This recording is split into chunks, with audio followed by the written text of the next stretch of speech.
सास नंबरी, बहू 10 नंबरी। पूरे घर में मालती देवी का हुक्म चलता था। अपनी बड़ी बहू को वो टीवी के रिमोट की तरह कंट्रोल करती थी। चलो, देर हो रही है। 12 बजे से पहले लड़की वालों के यहाँ पहुंचना है। हाँ हाँ, चलती हूँ। मैं तो भगवान से बस ये दुआ कर रही हूँ कि जिस तरह मेरी बड़ी बहू मेरी मुट्ठी में है, उसी तरह मेरी छोटी बहू भी मेरे इशारे पे नाचे।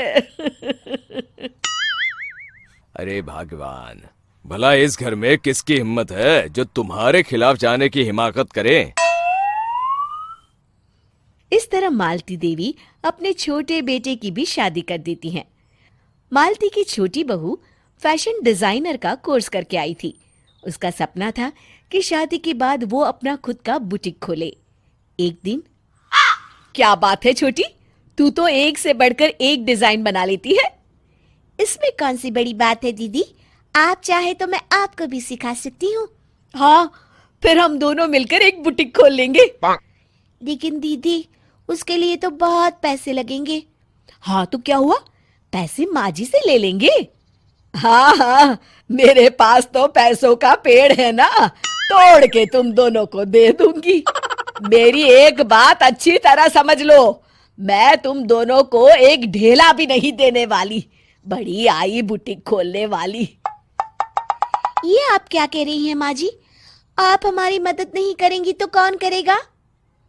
अरे अगर बुटीक खोलने का इतना ही शौक है तो अपने माँ बाप से पैसे क्यों नहीं मांग लेती?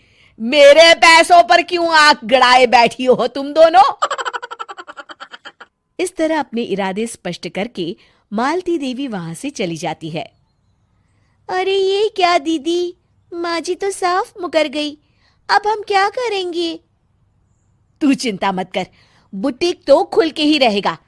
कहते हैं कि घी जब सीधी उंगली से नहीं निकलता तो उसे उंगली टेढ़ी करके निकालना चाहिए।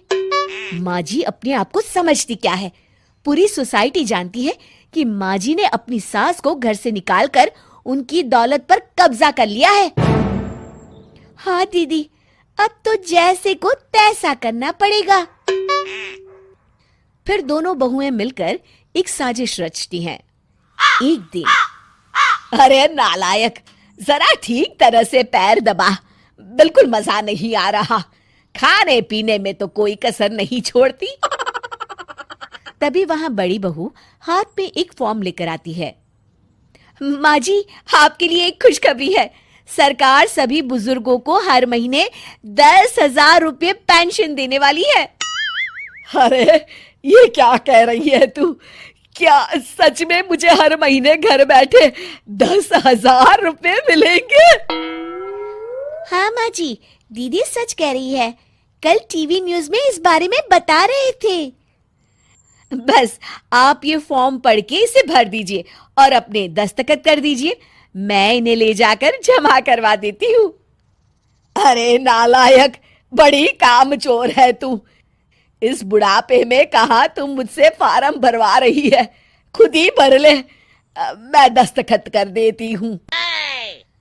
ठीक है माँ जी। फिर बड़ी बहू बड़ी चालाकी से फॉर्म के पन्नों के बीच प्रॉपर्टी के पेपर छिपा कर रख देती है और उन पर मालती देवी के दस्तखत करवा लेती है। कुछ दिनों के बाद मालती देवी अपने पति के साथ 2 दिनों के लिए अपने एक रिश्तेदार के यहाँ जाती है।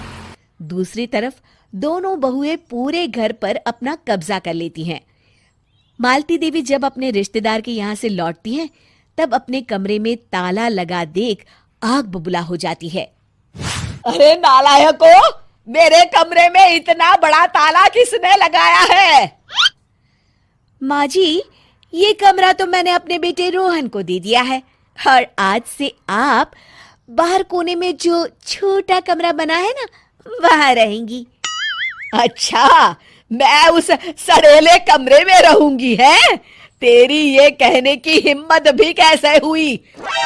और मेरी इजाजत के बिना मेरा कमरा देने वाली तू होती कौन है? लगता है तू भूल गई, इस घर की मालकिन मैं हूं। तभी वहां छोटी बहू आती है। अरे माँ जी, आप इस घर की मालकिन नहीं है। अब इस घर की नई मालकिन हम दोनों बहुएं हैं। ये देखिए, इन प्रॉपर्टी के पेपर पर आप ही के दस्तखत है। अरे भाग्यवान, ये तुमने क्या कर दिया? दस्तखत करने से पहले एक बार ठीक से पढ़ तो लेती। अरे लेकिन मेरी बहुएं मेरे साथ ऐसा कैसे कर सकती है? अरे तो इसमें कौन सी अचरज की बात है? तुमने भी तो अपनी सास को घर से बाहर निकाल दिया था। टूटा फूटा ही सही, शुक्र करो कि इन दोनों ने कम से कम हमें रहने के लिए कमरा तो दिया। तुमने तो अपनी सास को वो भी नहीं दिया था।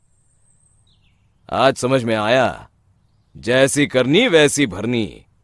चलो अपना सामान उठाओ और चलते हैं। अगर आपको हमारा वीडियो पसंद आया हो तो कृपया लाइक करें, कमेंट करें, शेयर करें और हमारे चैनल को सब्सक्राइब करें।